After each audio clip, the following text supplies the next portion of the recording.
Ya nanti kita ceritakan. Dan kemudian dia punya pandangan tersendiri tentang dunia ini. Yang menarik dari Murakami adalah dia punya sudut pandang yang berbeda dengan kebanyakan orang, dan itu dia salurkan di karya-karyanya. Oke. Ini beberapa karya novel Murakami. Tapi ini hanya novel. Murakami juga menulis memoir. Dia juga menulis esai, dia juga menulis kumpulan cerpen.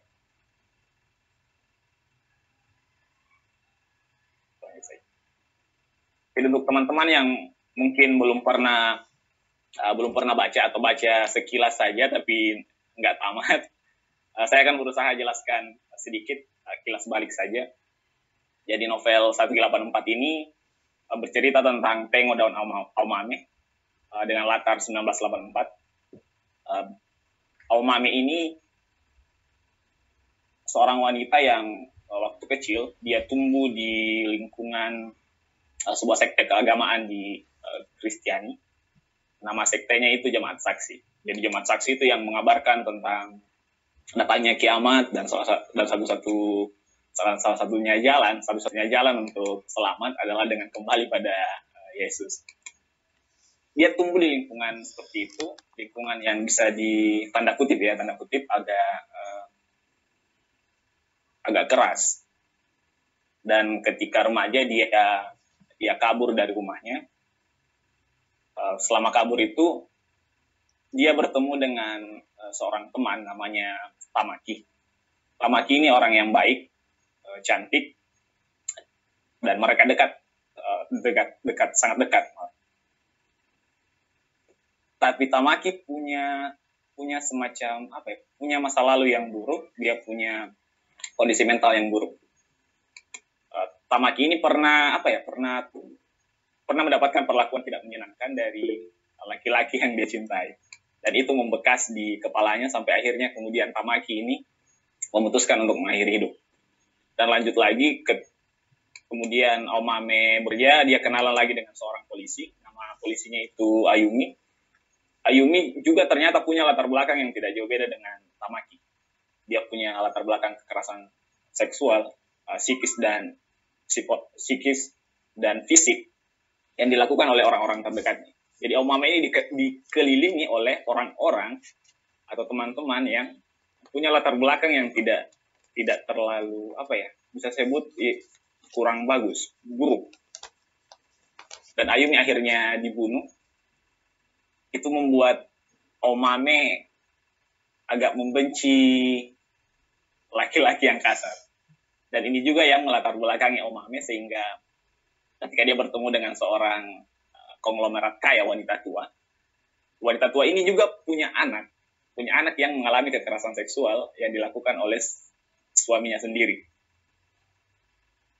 Dan anak dari wanita tua ini juga memilih untuk mengakhiri hidup. Karena luka batin ini, wanita tua tadi yang berkenal dengan Aomame ingin istilahnya ingin melenyapkan orang-orang yang melakukan kekerasan seksual pada anak-anak, pada remaja, pada wanita. Dan salah satu yang melakukan itu adalah Sakikage. Dari sini, dari latar belakang Aomame tadi, kemudian perkenalannya dengan orang-orang tertentu yang menghubungkannya dengan Sakikage. Sakikage ini adalah kelompok semacam sekte keagamaan.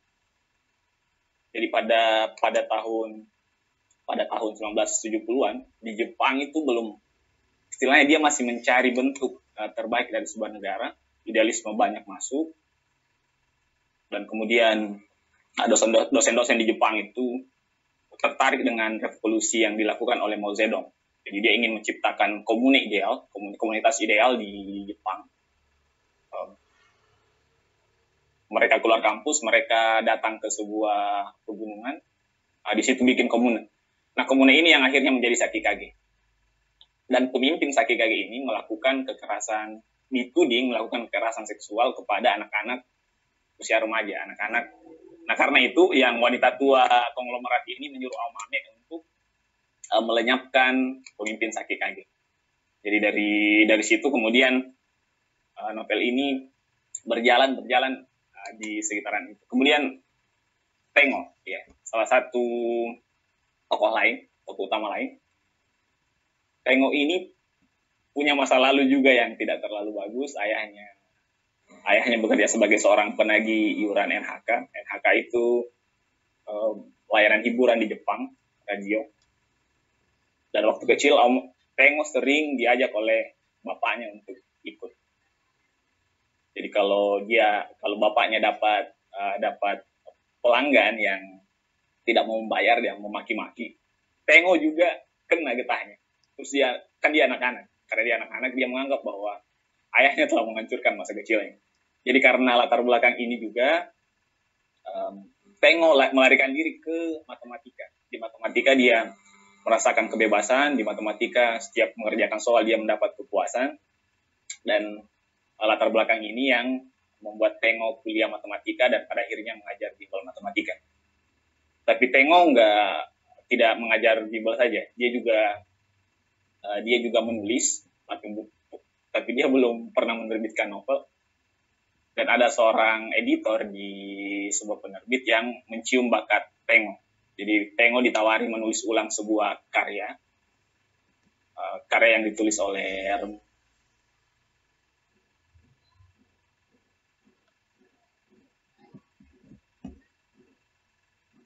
Lo kita peko. Ini cocok me. Astaga. Ada Hah? Bisa spot dulu. Bisa. Wow. Wih, lo kita peko ndak kurasa. Ndak mau sih. Oke. Coba. Realme. Apa? Realme.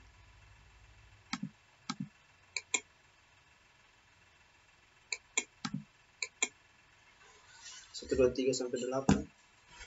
Mana?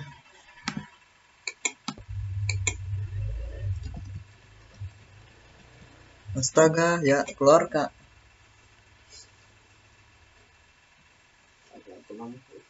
Bukan. Coba kan. Sama tuh. Bagus ya jaringan mukus. Bagus ini sinkronis. Aku pakai ya. Tukang tadi. Aduh. Pengetahuan manusia, makhluk ini kecil, bukan karena tubuhnya kecil, bukan ya, tapi itu hanya istilah saja. Nah,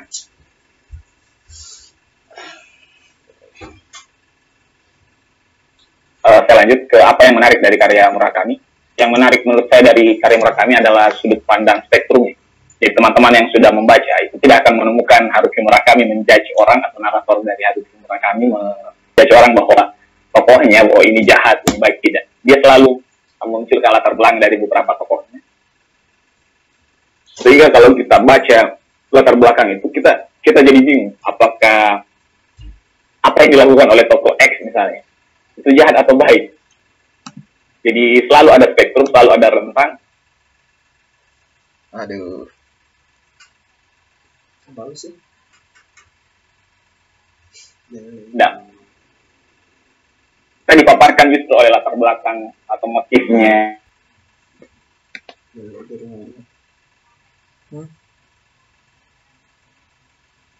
Konsep Maza dan Dokta. Kalau teman-teman pernah membaca 184 di buku kedua kalau nggak salah itu ada konsep Maza dan Dokta, konsep diri sendiri, diri asli dengan Dokta atau bayang. Kalau di Makassar sendiri ada konsep namanya Kale dan Taung-Taung. Kale itu tubuh, Taung-Taung itu bayang. Jadi dari apa yang dipaparkan Murakami, saya ada sedikit kaitan antara budaya Bugis Makassar dengan konsep Maza dan Dokta ini. Kemudian di novel 184 ini pergolakan pemikiran tokohnya itu memang lambat sih, tapi detil. Jadi kita bisa mengikuti tahap-tahap perkembangan karakter tokoh. Selain itu ada pemikiran Jepang di masa lalu, itu yang tadi saya paparkan. Jadi ada bentrokan pemikiran dari luar, pemikiran dari dalam. Pada masa itu, pada masa 1970-an, pada saat Jepang belum semaju sekarang ya. Dan orang kecil yang ditulis Murakami ini bisa ditafsirkan sebagai metafora dari kekuasaan tak mutlak, tapi bisa mempengaruhi sekeliling kita. Jadi orang kecil banyak yang bisa mengarah kemana-mana, tapi saya menafsirkan orang kecil sebagai kekuasaan sekarang, kekuasaan yang memang tidak berlaku mutlak, tidak berperilaku mutlak, tidak mutlak. Dia bisa ditentang, tetapi kekuasaan sekarang ini, misalnya pemerintah, itu bisa mempengaruhi sekeliling kita untuk mengambil keputusan.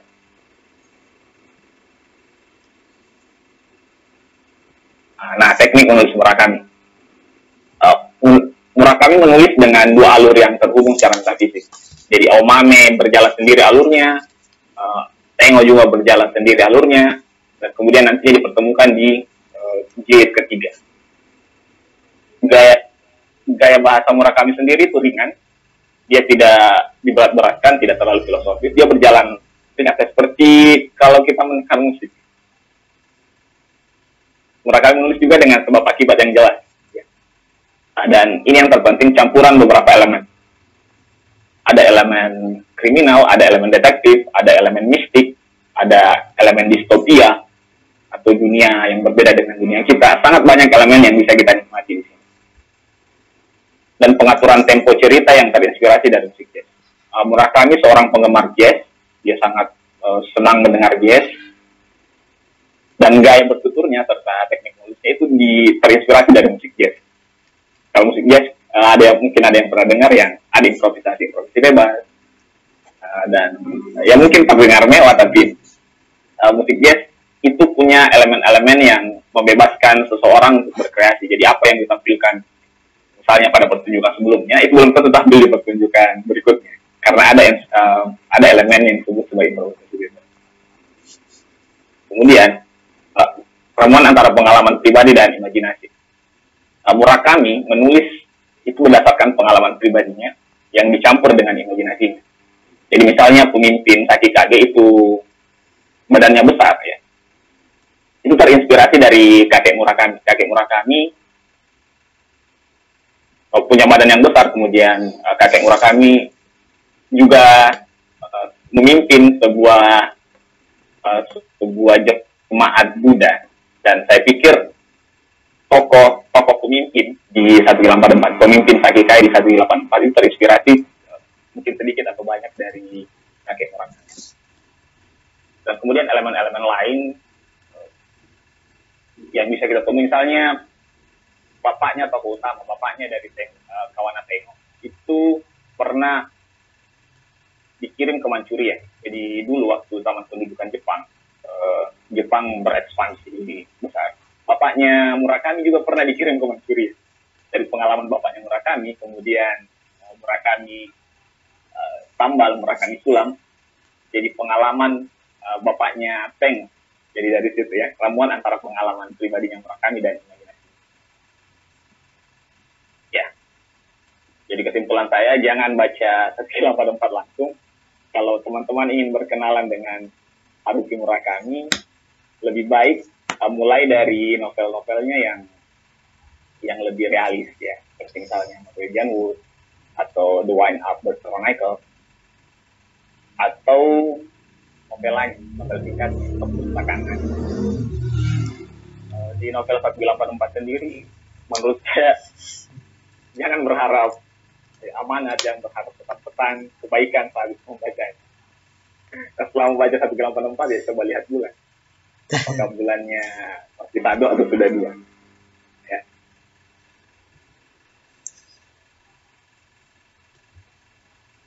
Oke.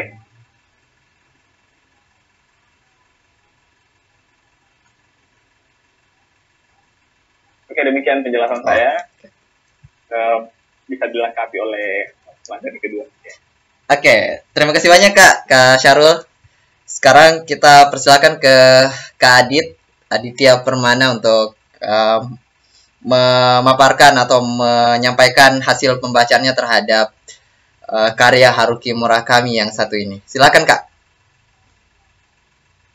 Oke, terima kasih untuk moderator yang baik hatinya tidak sombong dan rajin menabung. Ya, terima kasih untuk para jamaah Google Meet yang dirahmati Allah. Apa ya? Sungguh luar biasa apa yang dipaparkan oleh, saya panggil Teng Wibu ya, karena saya cek-cek Instagramnya itu ada nama Shikamaru, yang Shikamaru itu mengarah ke Naruto.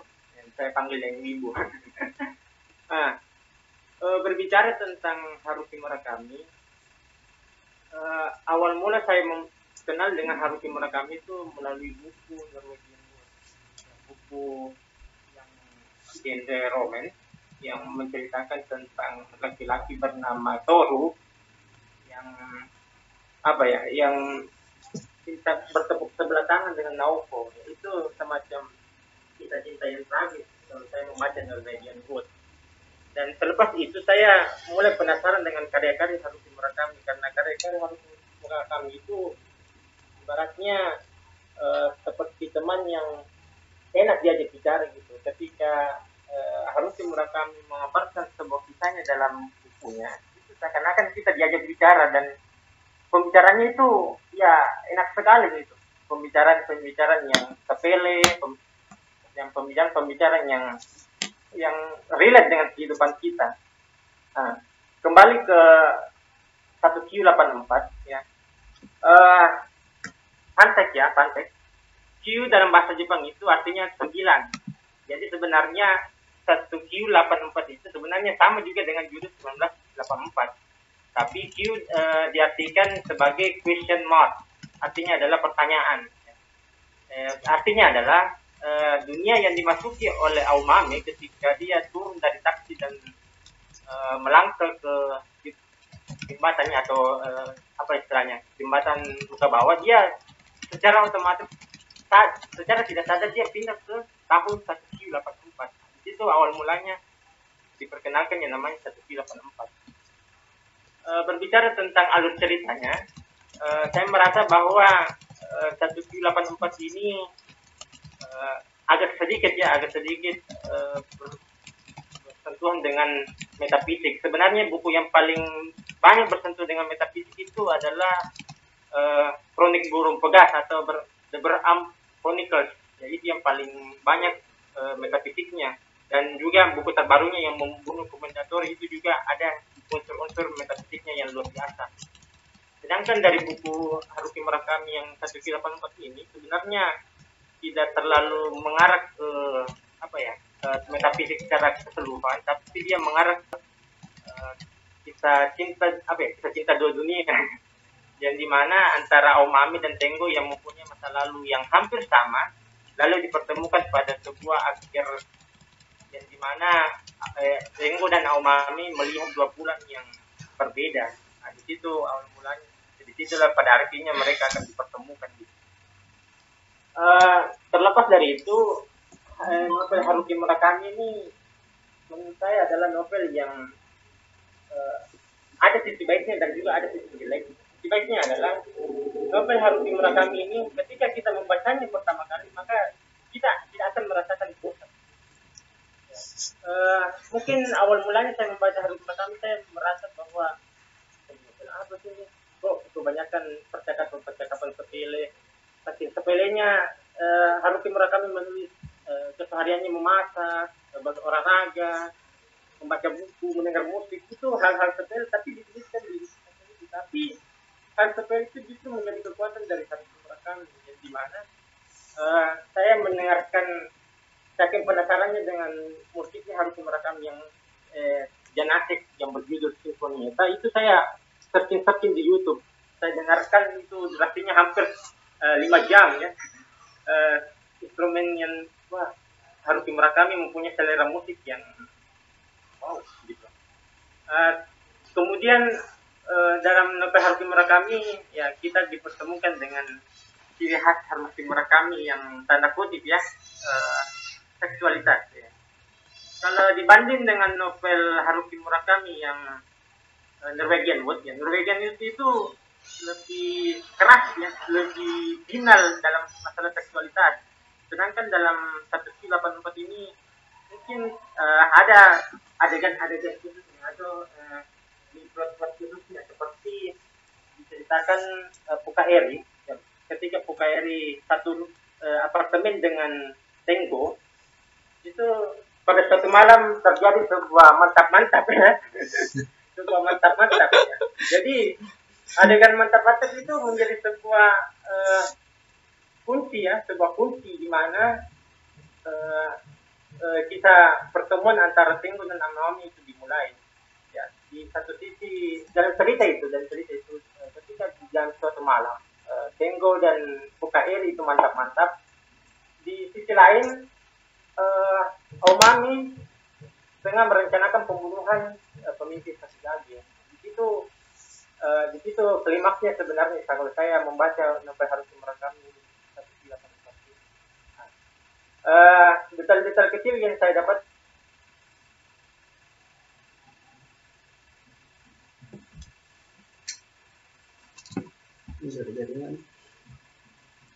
Halo, Kak. Kok suaranya terputus suara tak, Kak? Halo. Ya, oke, Halo? sudah baik sekali kedengaran. Iya, mati lampu tadi, jadi Oh. saya ganti dengan jaringan biasa. Oke, saya lanjut. Klimaksnya itu adalah ketika Aomami merencanakan pembunuhan terhadap pemimpin Sakigage dan Tenggo dengan Kairi itu adalah klimaksnya dari novel 184. Kalau ya itu dari haru ceritanya, saya tidak mau membeberkannya secara luas karena takutnya spoiler ya. Terus kemudian dari apa lagi ya? Dari penokohan sendiri ya. Tenggo ini orangnya apa ya? Istilahnya antisosial gitu, antisosial. Istilahnya Tenggo tidak terlalu memikirkan masalah-masalah yang ada di sekitarnya. Dia tidak terlalu mendekatkan diri kepada orang-orang di sekitarnya. Begitupun kalau kita melihat novel-novel yang lain dari Haruki Murakami itu sebenarnya jalan ya, lebih mengerucut kepada sisi keterasingan manusia. Sebenarnya Haruki Murakami ini terinspirasi dari karya-karya Franz Kafka ya.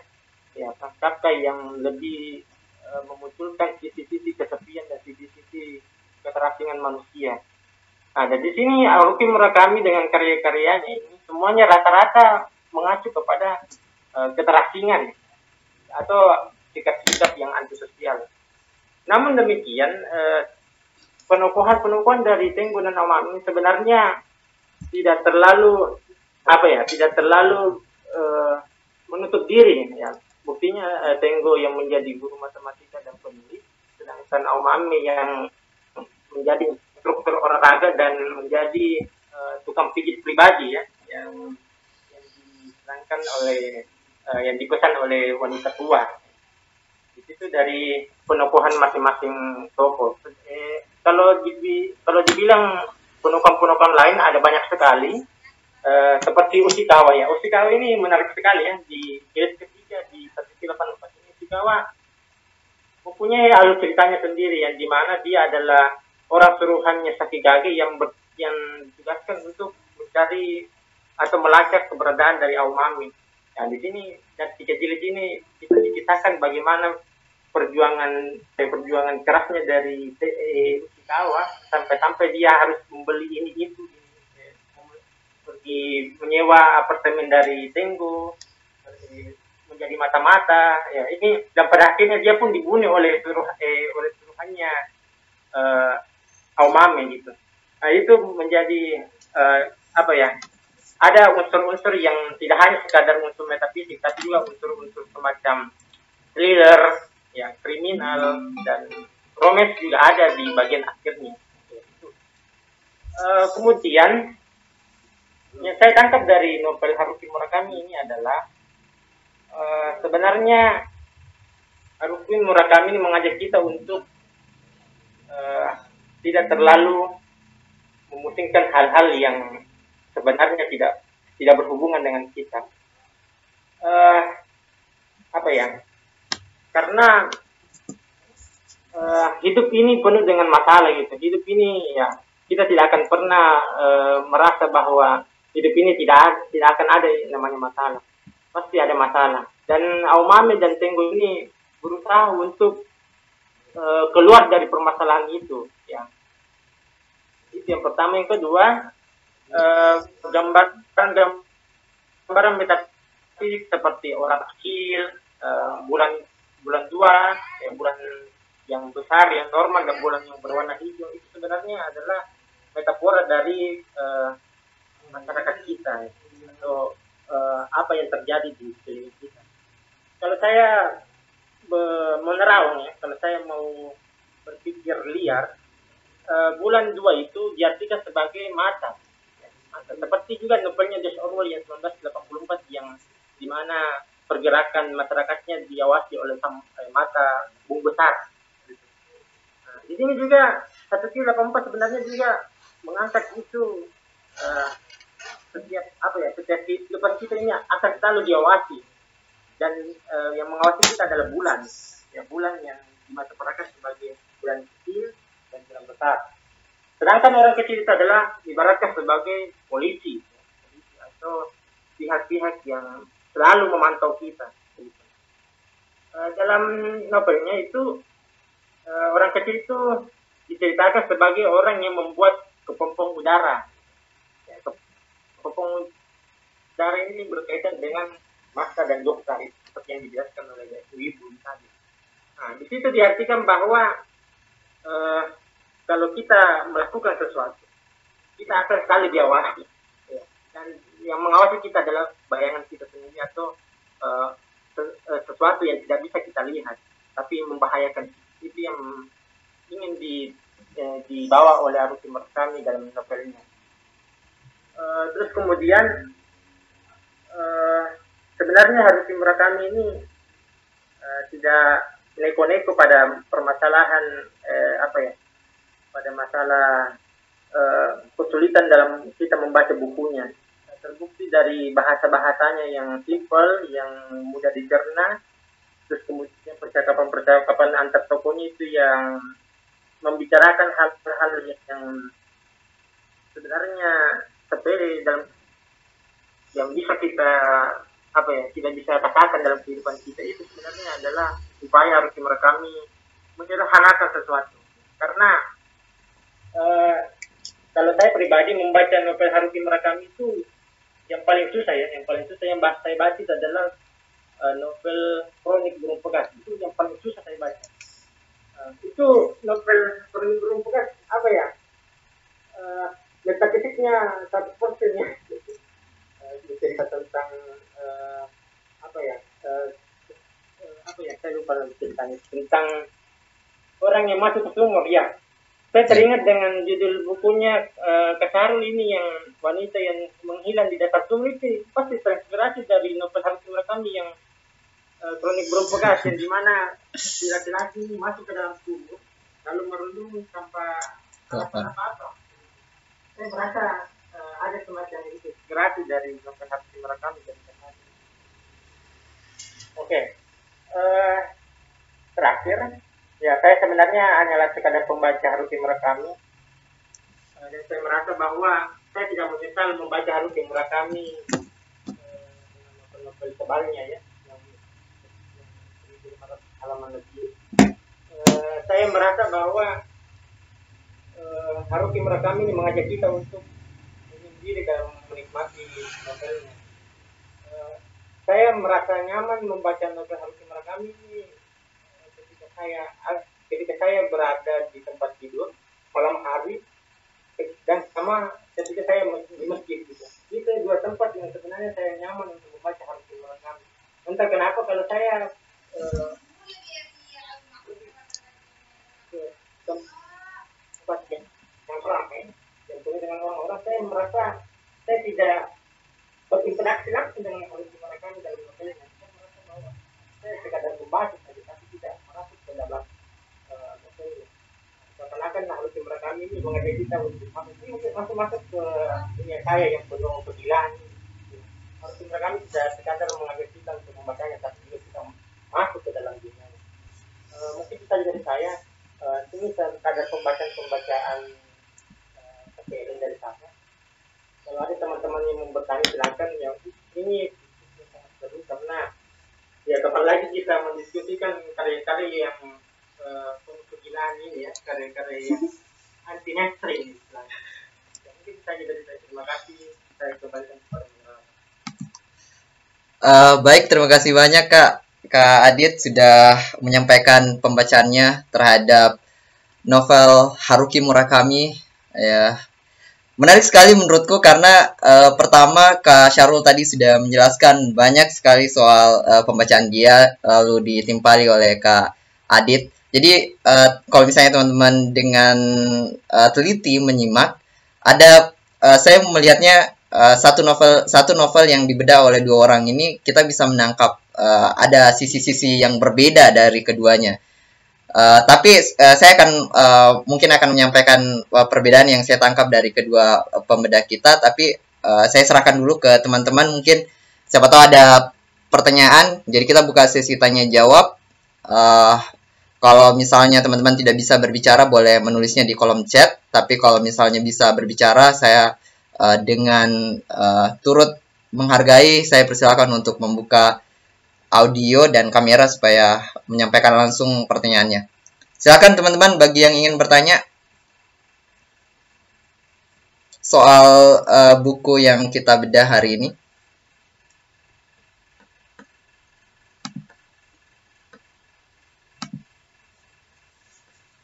Nah, ada ya?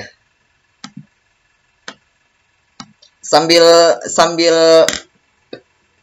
kalau misalnya ada yang mau bertanya langsung saja ya.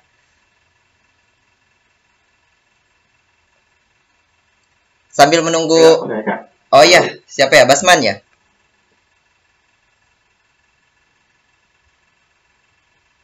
mau bertanya. Oh iya, silakan Basman.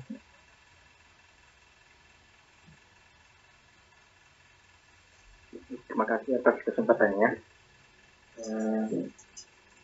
Untuk buku Haruki Murakami sebenarnya saya baru baca satu, yaitu Norwegian Wood. Nah, tapi saya lihat ini seperti penjelasan dari pembeda bahwa gaya kepenulisan mungkin untuk Norwegian Wood dan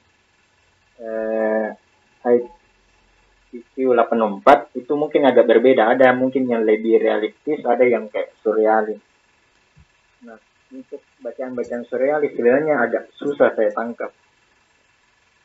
Jadi saya hanya ingin sedikit ingin penjelasan seperti yang dikatakan Murakami di tulisannya di Norwegian Wood bahwa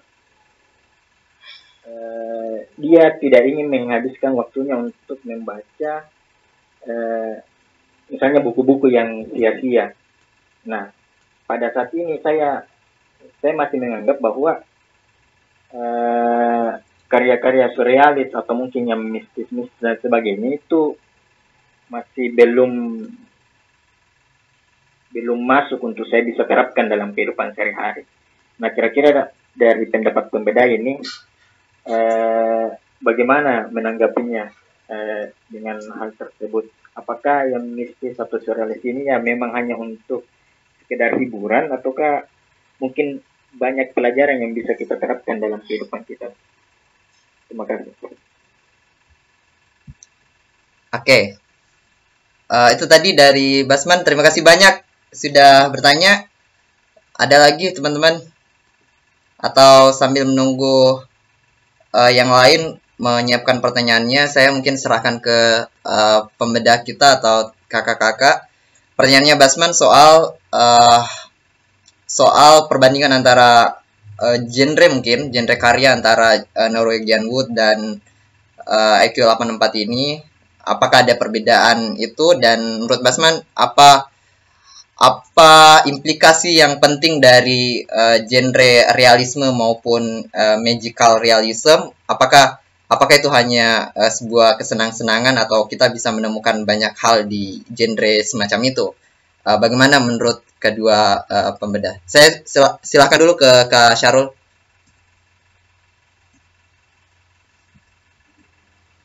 Ya, kedengaran? Kedengaran, Kak?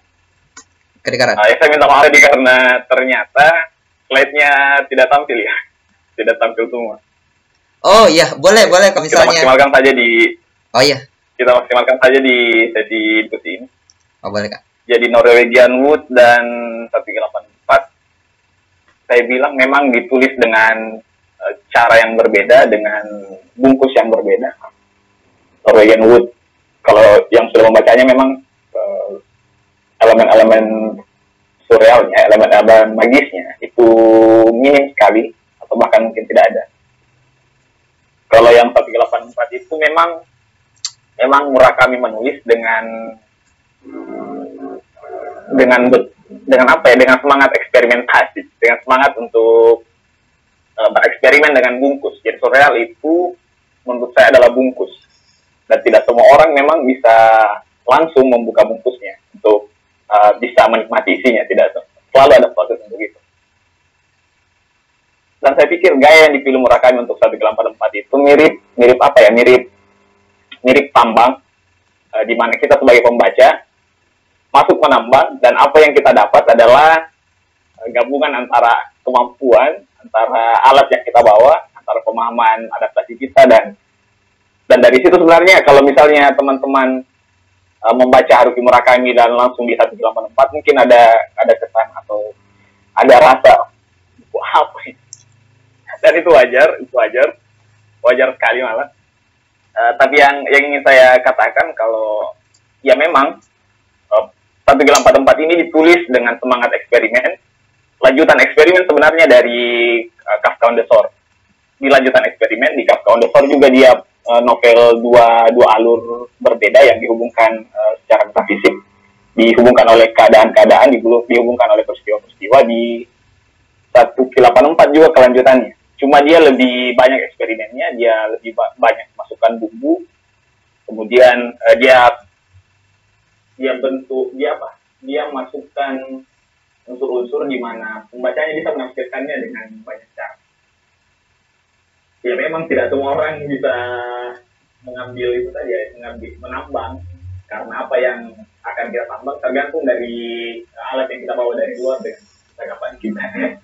Jadi untuk penanya, kalau mungkin bertanya apa yang bisa kita terapkan dari membaca novel surreal, saya pikir novel itu bukan buku praktis ya, buku yang ditujukan untuk keperluan praktis.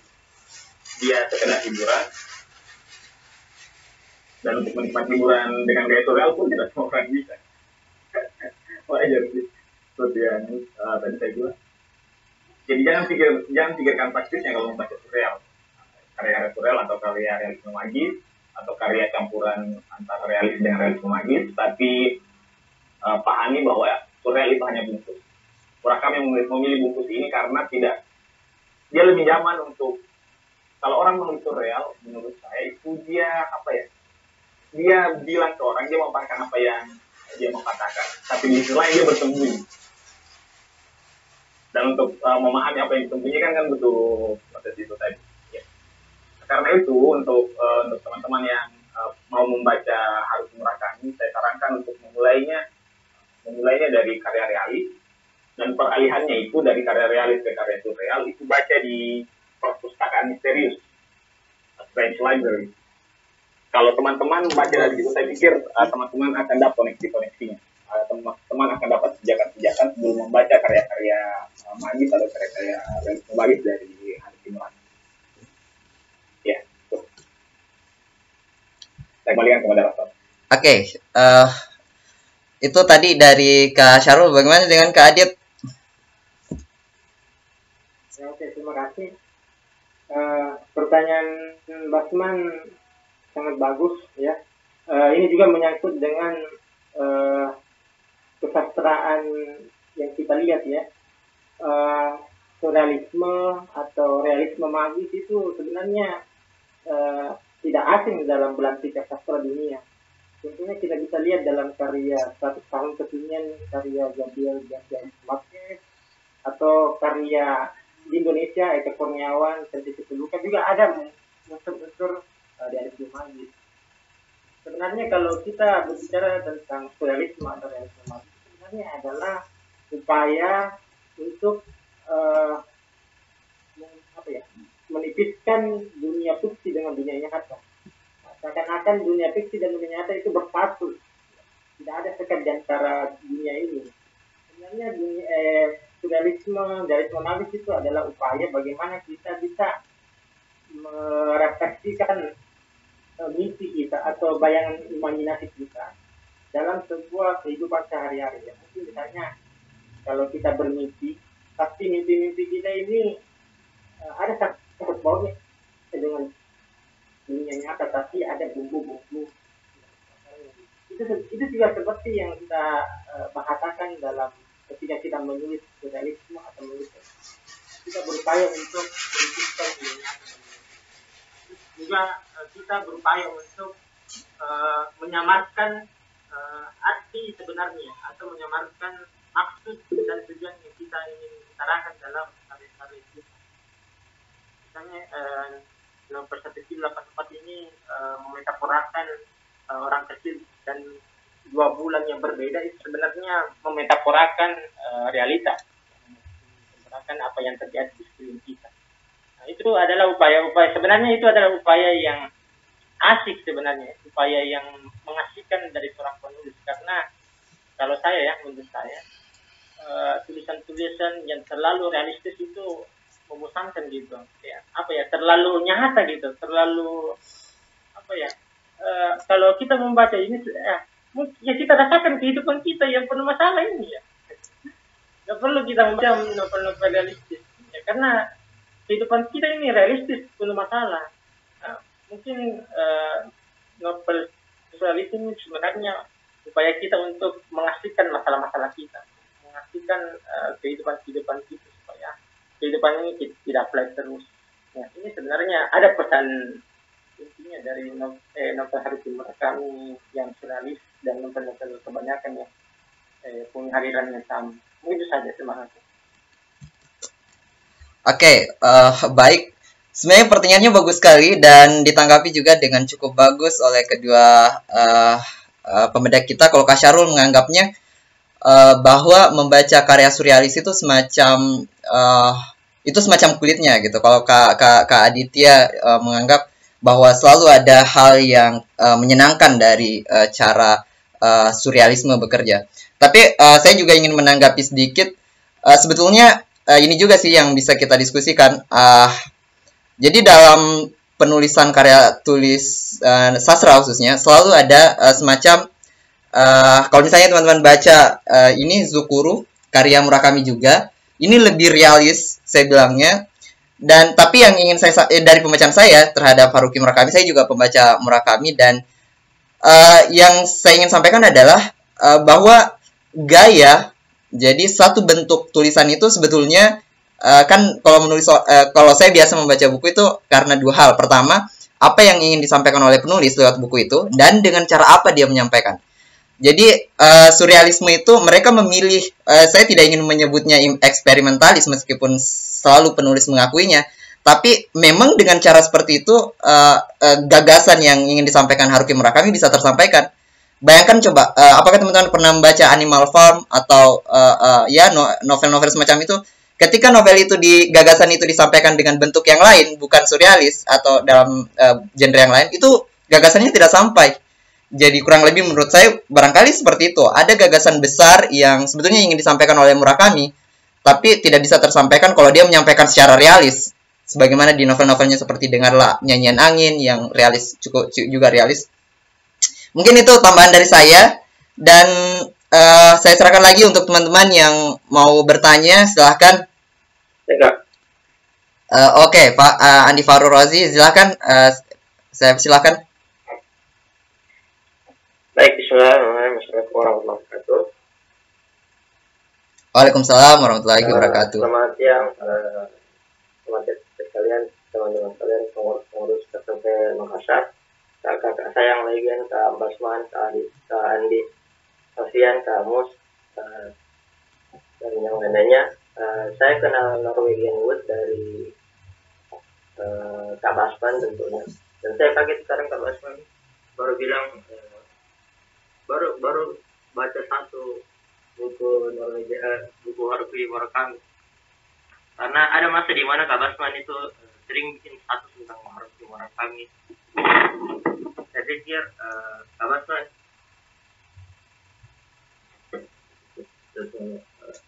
jadi saya pikir Kak Basman itu sudah baca banyak. Jadi saya tertarik dengan Haruki Murakami ini. Kak Haruki Murakami ini sendiri juga ditanya bagaimana kreasinya ini Haruki Murakami sehingga banyak orang yang membacanya.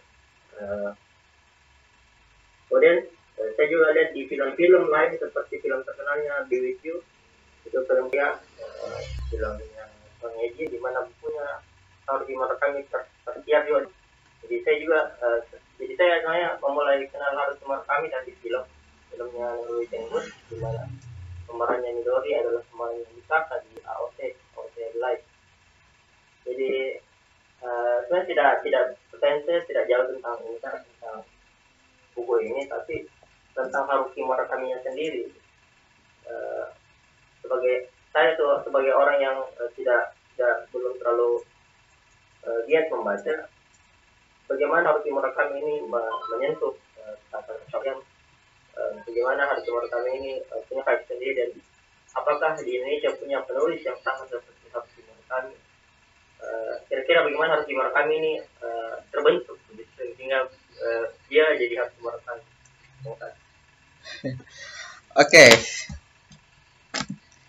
Oke, terima kasih dari Ozi. Pertanyaannya soal bagaimana Haruki Murakami dibaca dan digemari oleh pembacanya, atau bagaimana Haruki Murakami tadi disebutkan bagaimana Haruki Murakami bisa terbentuk. Saya sebetulnya memahaminya dari pertanyaan itu, bagaimana Haruki Murakami bisa punya banyak pembaca. Mungkin itu pertanyaannya.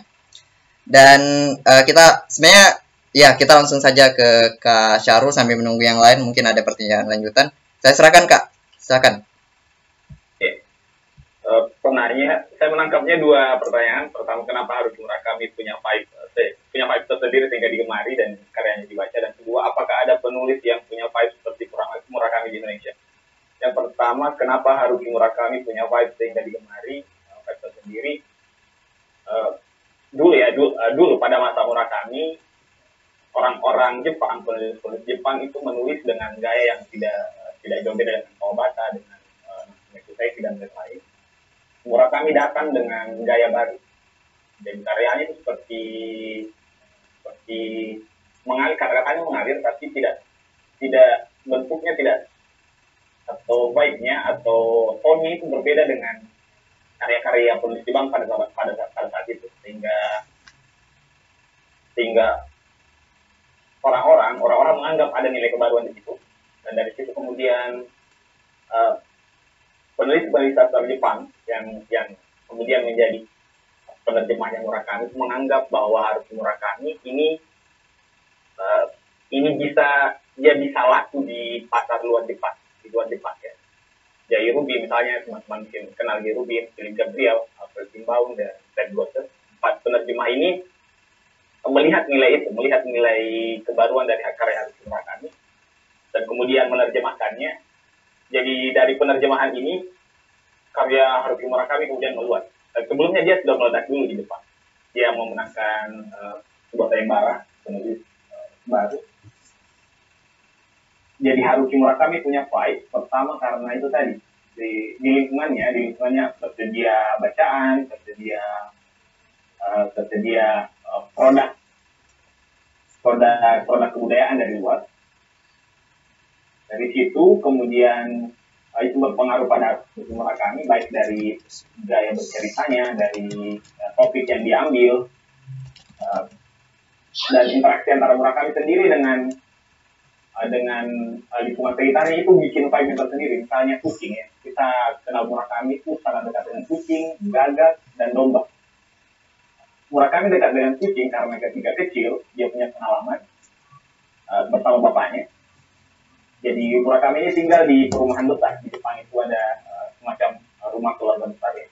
Keluarga besar itu Murakami tinggal di situ. Dan kucingnya yang agak tua itu tidak terurus. Jadi Murakami dan ayahnya inisiatif untuk membuang kucing itu. Murakami diajak membawa kucing itu ke pinggiran pantai di daerah sana. Kemudian mereka pulang, pas pulang ternyata kucing yang mereka bawa itu kembali. Ya. Jadi dari situ kemudian mereka ini merasa punya keterikatan dengan kucing. Ya. Dari situ dan kembalinya kucing itu ke rumahnya kan dengan sendirinya dia punya sedikit elemen magis kan. Dari situ kemudian Murakami juga punya pengalaman dengan kucing. Jadi kucingnya ada anak kucingnya juga, itu mau naik ke pohon, dia naik ke pohon, kemudian anak kucing itu tidak bisa turun. Murakami memandang saja ke atas. Dia pandangi kucing itu, dia minta bantuan ayahnya tidak mau membantu karena bingung. Dia pandangi terus, kemudian dia bertanya-tanya, apa yang dipikirkan kucing itu? Apakah kucing itu nantinya akan menghilang? Dia diinteraksi Murakami dengan interaksi masa kecilnya, latar belakang keluarganya, kemudian persentuhannya dengan budaya-budaya barat. Nah, itu yang membuat Murakami punya vibe tersendiri, punya konsep sendiri yang tidak disamai oleh orang lain. Dan saya pikir hampir semua orang punya konsep sendiri karena pengalaman orang kan berbeda-beda, interaksinya dengan lingkungan juga berbeda. Apakah ada penulis yang punya vibe seperti Murakami? Saya pikir yang dekat dengan Murakami itu mungkin Eka Kurniawan. Tapi tidak dekat dalam artian sangat dekat, tidak. Ada elemen-elemen tertentu dalam karya Eka Kurniawan, misalnya Kasih Itu Luka atau Seperti Dendam Rindu Harus Dibayar Sempat. Itu punya elemen-elemen yang mirip dengan Murakami, tapi sebenarnya referensinya berbeda. Eka Kurniawan bukan penulis yang mengagumi karya penulis Jepang, bukan.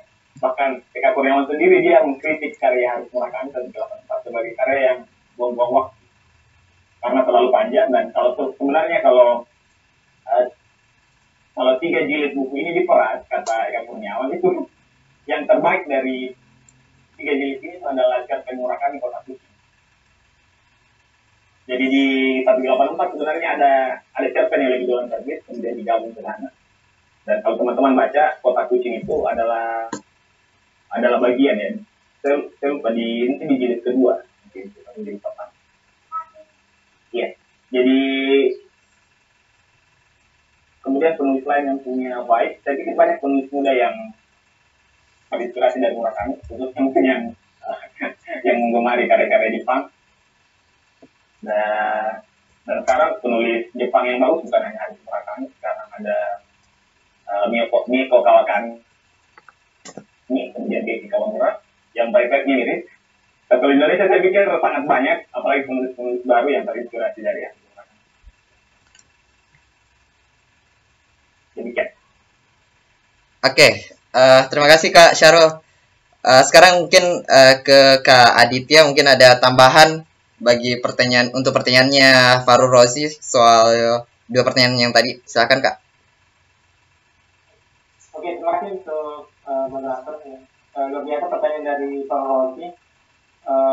Kita bagaimana hype-nya dunia terhadap Haruki Murakami? Sebenarnya kalau kita melihat teksnya, sebenarnya Haruki Murakami ini keluar dari background sastra Jepang. Kalau kita melihat sastra Jepang klasik, isu-isu yang diangkat oleh sastra Jepang itu lebih mengarah ke keluarga, sejarah, ya, sejarah samurai dan sejarah-sejarah Jepang lainnya, dan kehidupan sosial masyarakat Jepang itu. Ya, itu yang paling elektrik dalam karya-karya sastra Jepang klasik. Dan kemudian muncullah Haruki Murakami dengan terobosan barunya, mendobrak pandangan masyarakat terhadap sastra Jepang yang isu-isu yang saya jelaskan tadi, terus kemudian mengolah dengan pengalaman-pengalamannya dan kemudian bacaan-bacaannya yang luar biasa. Sebenarnya Haruki Murakami itu kalau bisa diibaratkan itu penulis yang tidak terlalu wow ya secara dunia, karena kalau kita melihat peraih Nobel yang di Jepang itu Yasunari Kawabata, Saburo Oe, terus kemudian yang baru ini. Casio itu Ishiguro. sebenarnya karya-karyanya lebih mengarah ke isu-isu yang Jepang klasik. Nah, sedangkan Haruki Murakami yang karyanya sudah banyak, sampai sekarang belum menang Nobel. Itu yang menjadi pertanyaan, kenapa bisa orang yang terkenal, orang yang karyanya sudah mendunia ini sampai sekarang belum mendapatkan. Terlepas dari itu, sebenarnya Haruki Murakami ini mempunyai ciri khasnya sendiri dalam bagaimana dia menulis karyanya. Seperti dia melakukan referensi musik, karena dulunya Haruki Murakami buka kedai kopi dan toko musik sebelum dia menjadi penulis. Dan kemudian dia terobsesi dengan dunia-dunia yang apa ya, sepele ya. Saya teringat sekali ketika saya membaca buku ada sebuah scene di mana tokoh aku ini pergi ke sebuah lubang yang misterius, terus kemudian dia lihat lubang itu. Saya di rumah saya juga kebetulan ada lubang, dan saking saya mau merasakan bagaimana Haruki Murakami merasakan apa yang di saya menerawang apa yang tidak di lubang ini ya, lubang ketiteng sebenarnya, lubang galian. Dan saya merasa bahwa ada semacam dunia yang tidak kasat mata dalam Haruki Murakami. Dunia sumur, dunia lorong. Ya, saya di dekat rumah saya ini banyak saya menjelajahi dunia-dunia yang ketika saya lewat lorong rumah saya itu, saya juga menghayalkan bagaimana Haruki Murakami dalam posisi saya. Itu saya merasa ada part-part yang luar biasa dari Haruki Murakami, seakan-akan ya saya merasa Haruki Murakami sudah terpikirkan atau sudah merasuk dalam diri saya. Terus kemudian karya-karya Indonesia atau karya-karya sastra kita yang seirama dengan Murakami sebenarnya ya, seperti yang dikatakan oleh Kasal tadi, belum ada yang sampai ke situ. Tapi kalau secara aliran tidak banyak ya, aliran mati. Sebenarnya kalau kita mau mencoba ya, sebenarnya kalau kita mau mengaplikasikan karya-karya Haruki Murakami dalam pasar sastra nasional, itu sebenarnya riskan ya. Kenapa riskan? Karena takutnya karya-karya kita ini akan dianggap sebagai karya-karya yang membawa karya-karya yang istilahnya seperti yang saya baca blognya Eka Kurniawan, karyanya 184 ini seperti ini yang direbus 2,5 jam dan menjadi apa ya, terlalu lama dan terlalu membuang. Padahal kitanya simpel sekali. Tapi mungkin kalau misalnya kita mau mencoba mendobrak gaya kita atau upaya kita dalam menulis, baru karya kita mau seirama dengan Haruki Murakami, ya ini aja. Semoga karya teman-teman atau karya Anda sekalian bisa seperti itu dan bisa diterima oleh pembaca. Mungkin saya baik, terima kasih Kak Syarul dan Kak Adit. Tadi pertanyaannya Farul Rossi soal apa yang membentuk vibe dari Haruki Murakami dan apakah ada penulis Indonesia yang barangkali mendekati atau menyerupai cara-cara Haruki Murakami menyuguhkan gagasan dalam sebuah karya sastra. Mungkin ada pertanyaan selain pertanyaannya Ozi, pertanyaan ketiga, silakan. Kalau ya, sambil saya kembali mereview soal apa yang disampaikan oleh dua pembeda. Sebetulnya menarik sekali perbincangan kita soal karya Haruki Murakami yang satu ini.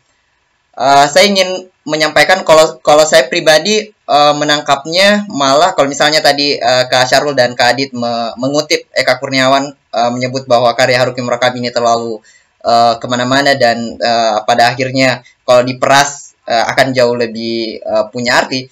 Tapi yang saya tangkap karena saya melihatnya sebagai saya membandingkannya dengan 1984 anunya Orwell Jadi kalau misalnya kita lihat Orwell, dia menulis buku 1984 itu sebuah novel distopia yang memperlihatkan sebuah pemerintahan yang berusaha mengontrol masyarakatnya yang dia sebut sebagai Big Brother.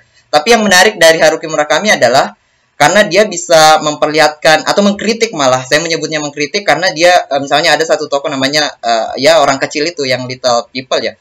Nah, orang-orang kecil ini adalah orang yang sebetulnya tidak mutlak dan mengontrol seperti yang dikatakan Kak Syarul juga tadi, bahwa ada sebetulnya kekuatan-kekuatan kecil yang mengontrol kita gitu. Selain kalau dalam dunia Orwell itu orang besar atau Big Brother.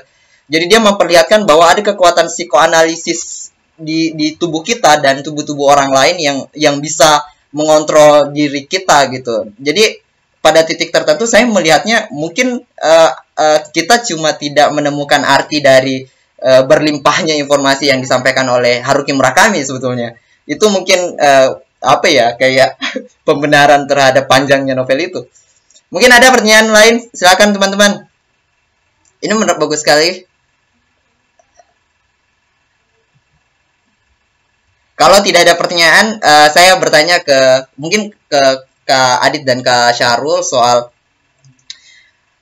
ya sebetulnya sejalan dengan yang saya sampaikan, apa sih maksudnya kalau misalnya dari pembacaan Kak Syarul dan Kak Adit, gagasan yang disampaikan Haruki Murakami sebetulnya dalam novel itu menurut Kak Syarul yang barangkali bisa kita, meskipun sebenarnya sudah dijelaskan, tapi saya pikir tidak apa-apa untuk menegaskan sekali lagi soal apa gagasan sih sebetulnya yang ingin disampaikan oleh Haruki Murakami dengan bukunya 1Q84. Mungkin itu Kak, silakan Kak sebelum kita ya mungkin menutup diskusi kita. Mungkin ke Kak Syarul dulu ya, atau Kak Adit, silakan Kak. Silakan. Atau Kak Adit dulu ya? Ya, silakan. Iya. Oke. Apa ya? Kalau saya ingin menangkap titik utamanya dalam novel ini, saya sebenarnya mengkerucut dalam satu hal, yaitu berdamai dengan masa lalu. Ya, kenapa? Karena dalam kisah-kisahnya Aomami dan Tengo ini adalah menyangkut masa lalu mereka masing-masing. Ketika Aomami bersama keluarganya yang dari satu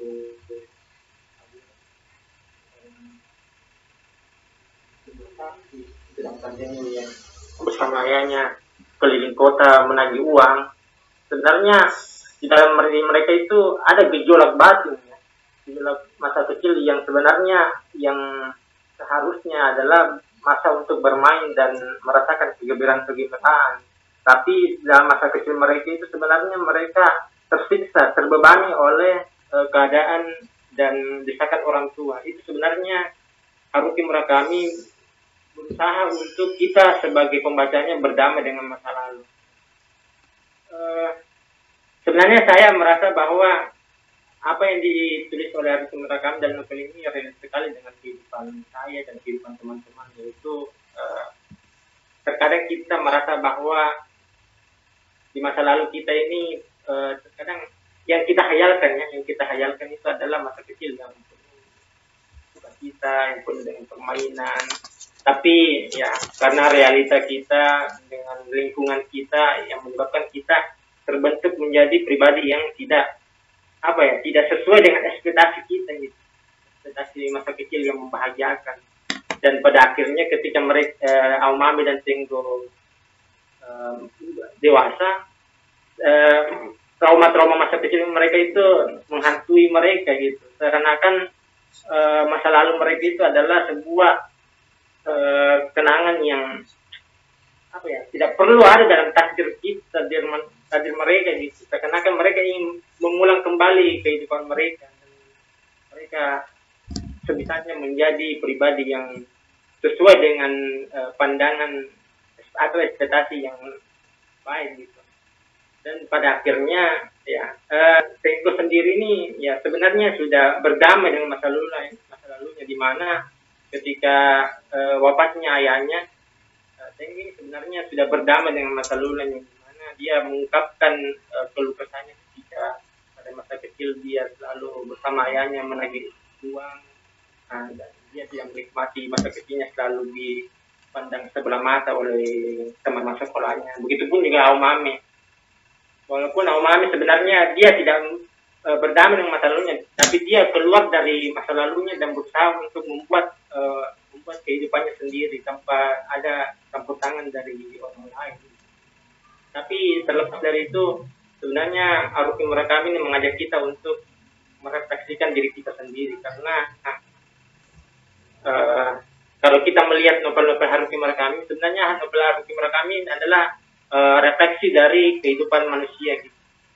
Seperti novel Kronik Burung Pegas, yang dimana tokoh laki-laki ini yang menjadi bapak rumah tangga, atau seperti novel Chapter on the Story, yang dimana remaja yang mencari jati dirinya dengan dia berpisah dengan bapaknya, dan hal-hal yang istilahnya kalau kita lihat kehidupan realita di Jepang, sebenarnya kehidupan Jepang itu orang-orangnya itu berusaha untuk mandiri, dalam artian mereka setelah merasa mereka sudah bisa melanjutkan hidup sendiri, mereka akan membebaskan diri dari istilah keluarga atau kekerabatan. Yaitu sebenarnya hal yang paling utama dalam novel Haruki Murakami. Itu mungkin saya yang bisa tangkap dari novel Haruki Murakami. Oke, menarik sekali penjelasannya Kak Adit. Silakan Kak Syarul. Iya, saya setuju dengan Bung Adit. Itu barangkali salah satu gagasan besarnya, dan saya pikir ada gagasan-gagasan kecil lain yang mau saya tambahkan. Pertama, tentang barangkali kekerasan seksual yang mungkin sering diabaikan oleh kita ya, atau oleh orang-orang ya, di luar sana. Dan itu sangat berdampak pada motif orang untuk mengakhiri hidup. Jadi masa lalu tadi yang berhubungan dengan kekerasan seksual bisa memicu akibat-akibat yang tidak kita inginkan. Itu yang pertama. Yang kedua, tentang Murakami sebenarnya mau mengajak kita untuk mempertanyakan hal-hal kecil yang sering kita abaikan. Kan bulan itu kan hal-hal yang besar ya, yang mudah kita amati. Tapi di novel ini, novel Sabuki 84 sendiri, dia menggambarkan orang-orang tidak terlalu orang-orang justru tidak menyadari itu, hanya beberapa orang yang menyadari saja. Jadi untuk hal sebesar itu saja diabaikan. Tapi Murakami juga mengangkat hal-hal kecil dan memaparkannya dengan sangat dengan detail, sehingga jadi sudut pandang kita seolah-olah dijungkir balikan. Hal-hal yang besar seolah-olah tidak terlalu diperhatikan, dan hal-hal kecil justru yang diperhatikan. Jadi mereka mengajak kita untuk merefleksi, seperti kata Bung Adit tadi, merefleksi keseharian kita, merefleksi diri kita. Dan terakhir menurut saya yang gagasan utamanya adalah tentang keterhubungan antar manusia. Jadi Aomame dan Tengo sendiri kan bertemu di masa lalu waktu SD, hanya kan pegangan tangan saja, tapi ingatan pegangan tangan itu tersimpan sampai mereka dewasa, puluhan tahun berikutnya, 20 tahun berikutnya.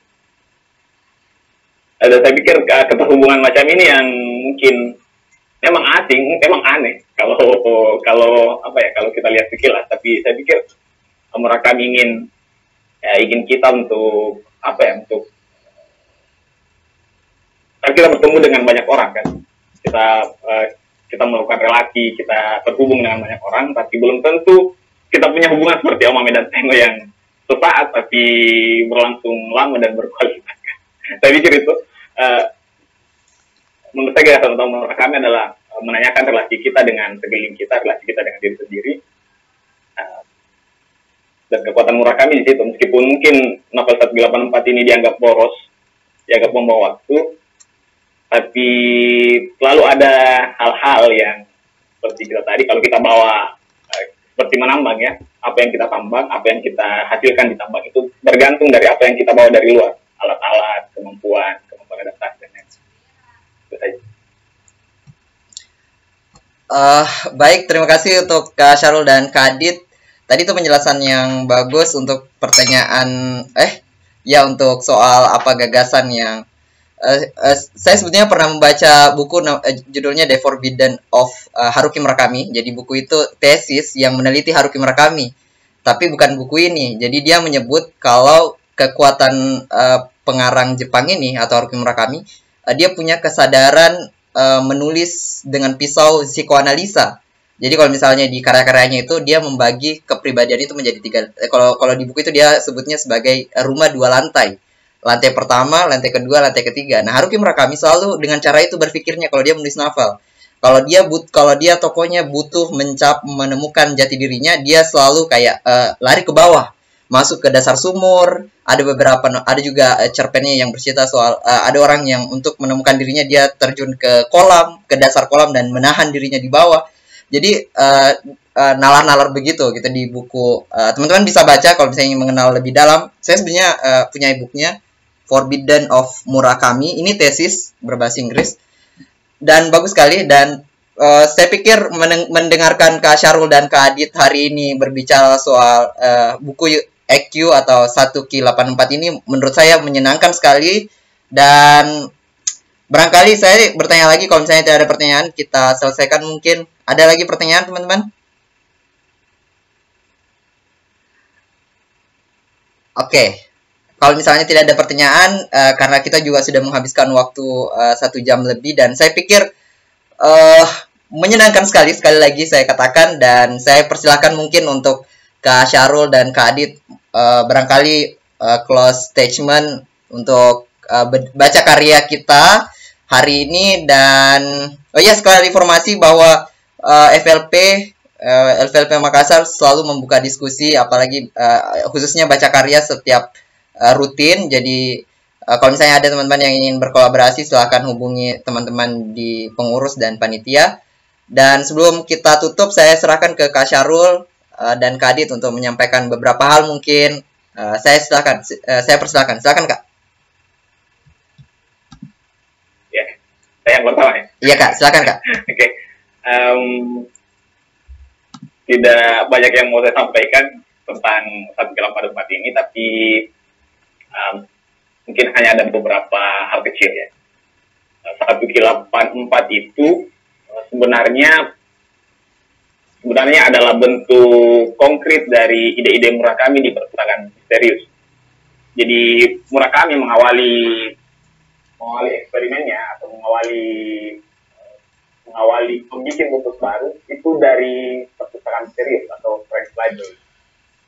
Jadi banyak sekali ide-ide tentang bulan, kemudian tentang domba. Di 1Q84 kan ada elemen domba kan? Iya, betul. Yang orang-orang kecil itu muncul dari mulut domba mati dan seterusnya. Selain itu, saya pikir untuk membaca 1Q84 ini perlu untuk pemanasan terlebih dahulu. Dan untuk teman-teman yang mungkin pernah membaca terus menyimpan bukunya atau pernah membaca tengah-tengah kemudian kehabisan energi, saya pikir buku perpustakaan misterius itu menjadi titik tolak yang bagus. Bukan hanya 1Q84, perpustakaan misterius itu juga dia berkaitan dengan Kafka on the Shore. Jadi itu seperti buku catatan kecil dari Murakami, berisi ide-ide yang belum dia eksplorasi. Jadi itu saran saya kalau teman-teman mau membaca 1Q84 dari sisi yang lain. Perpustakaan misterius atau French Library ini dia menawarkan pijakan untuk melihat 1Q84 dari sisi lain. Dan kemudian saya pikir isu yang kami di 1Q84 ini sebenarnya bagus untuk didiskusikan. Banyak sekali relate-nya dengan keadaan kita sekarang. Tapi begitulah. Kalau teman-teman membaca Haruki Murakami jangan terlalu larut, jangan terlalu tenggelam. Karena dampak buruknya kan kalau kita larut secara tidak langsung masuk ke alam bawah sadar, jadi Jadi itu memicu mungkin emosi negatif kah, atau mungkin perasaan gelap, kelam, hampa. Dan saran saya untuk teman-teman yang terakhir, teman-teman untuk yang suka senang menulis, dari Murakami sendiri itu dia pelari, tadi sudah saya bilang, kalau dia pelari maraton, pelari jarak jauh. Alasan dia berlari jarak jauh karena menulis itu kerja fisik dan kerja mental yang berat, dan kalau kelamaan duduk itu kurang bagus juga untuk kesehatan. Jadi kalau teman-teman mau betul-betul mungkin terlibat lebih jauh dengan dunia literasi, entah menjadi penulis ataupun editor dan seterusnya, teman-teman juga harus meniru Murakami lah, setidaknya olahraga yang cukup. Ya, itu saja. Oke, terima kasih banyak Kak Syarul. Silakan Kak Aditya Permana.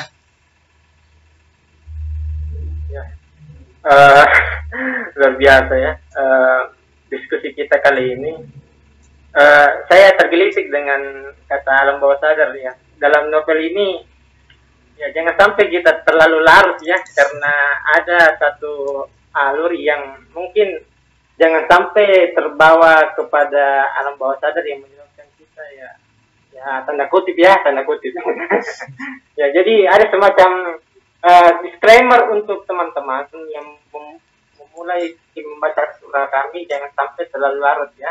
Cuma di adegan-adegan yang metafisik, tapi adegan-adegan yang terlalu realistis dan sampai mendetail, yang tanda kutip itu jangan terlalu larut ya. Disclaimer ya. Terus kemudian sebenarnya saya merasa sebagai pembaca Haruki Murakami, sebenarnya saya bukan pembaca Haruki Murakami yang intens ya. Saya sebenarnya berusaha untuk menambah khasana buku bacaan saya yang lebih luas, dan salah satu yang membuat saya tertarik dengan Haruki Murakami adalah dunia-dunianya yang misterius dan keanehan tapi seru gitu.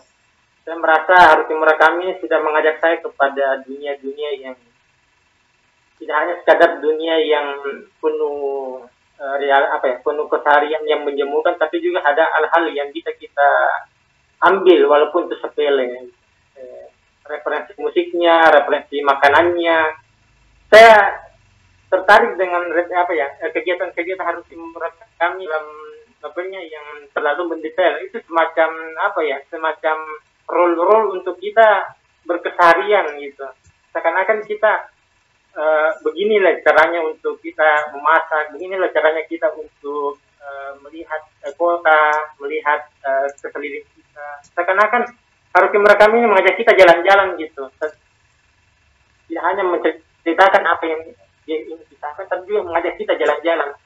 Nah, karena rata-rata novel Haruki Murakami itu menggambarkan kota Jepang itu, negara Jepang itu dengan kota-kotanya secara lebih detail gitu.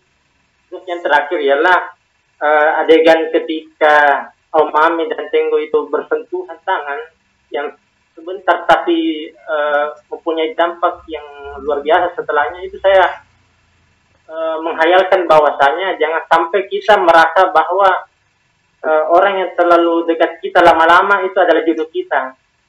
Yang pasti orang yang sebentar kita temui itu pasti itu adalah jodoh kita. Itu adalah kemungkinan lain dari bagaimana kita mengartikan jodoh gitu. Kita mungkin berekspektasi tinggi terhadap jodoh kita yang kita lama kenal, yang kita lama sapa, tapi ujung-ujungnya kita ditinggal nikah gitu. Itu ya jangan sampai ya, jangan sampai terjadi dalam diri kita. Jadilah seperti Tengo dan Naomami, walaupun pertemuannya sebentar, tapi pada akhirnya mereka dipersatukan dalam dunia yang absurd tapi dengan misteri. Ya, mungkin itu saja. Teman-teman yang mau membaca Haruki Murakami, silakan membaca Haruki Murakami. Saya rekomendasikan karena novel-novel Haruki Murakami tidak hanya membawa kita kepada sebuah kisah-kisah yang luar biasa, tetapi juga kita diajak untuk bagaimana merasakan Haruki Murakami itu sendiri. Ya. Kita diajak untuk lebih mengenal lebih dalam Haruki Murakami. Mungkin itu saja dari saya. Jangan lupa membaca, jangan lupa bahagia. Terima kasih. Assalamualaikum warahmatullahi wabarakatuh. Waalaikumsalam warahmatullahi wabarakatuh. Baik, itulah tadi mungkin closing statement dari Kak Syarul dan Kak Adit soal apa yang bisa kita dapatkan dari membaca Haruki Murakami. Dan ya harus olahraga seperti Kak Syarul rekomendasikan, jangan larut seperti Kak Aditya bilang. Tapi kalau misalnya teman-teman suka karya Yasunari Kawabata, tentu tidak apa-apa mencari adegan itu. Baik teman-teman, terima kasih sudah menyimak kedua pembeda kita hari ini. Terima kasih banyak, terutama kepada kedua pembeda kita, Kak Aditya, terima kasih, Kak Syarul, terima kasih, dan juga kepada teman-teman pengurus yang sudah mengadakan kegiatan ini. Selamat membaca, dan mohon maaf jika sepanjang baca karya ini ada sesuatu yang kurang menyenangkan dari saya dan mewakili teman-teman FLP. Sekali lagi menyampaikan, sebetulnya ada kegiatan rutin baca karya, dan kalau misalnya ada organisasi ekstra atau organisasi di luar sana yang teman-teman punya dan ingin berkolaborasi dengan Forum Lingkar Pena, silakan hubungi kami, dan kita selalu terbuka. Dan sekali lagi terima kasih banyak kepada semua pihak yang turut serta dalam baca karya ini. Mohon maaf jika ada sesuatu yang kurang berkenan. Saya tutup dengan ucapan Assalamualaikum warahmatullahi wabarakatuh. Selamat membaca dan selamat sore. Waalaikumsalam warahmatullahi wabarakatuh. Ya, terima kasih teman-teman. Sampai ketemu lagi di diskusi kita selanjutnya. Kak Syarul, terima kasih juga Kak. Jangan lupa membaca Haruki Murakami. Oke. Saya izin ya. Iya Kak. Terima kasih.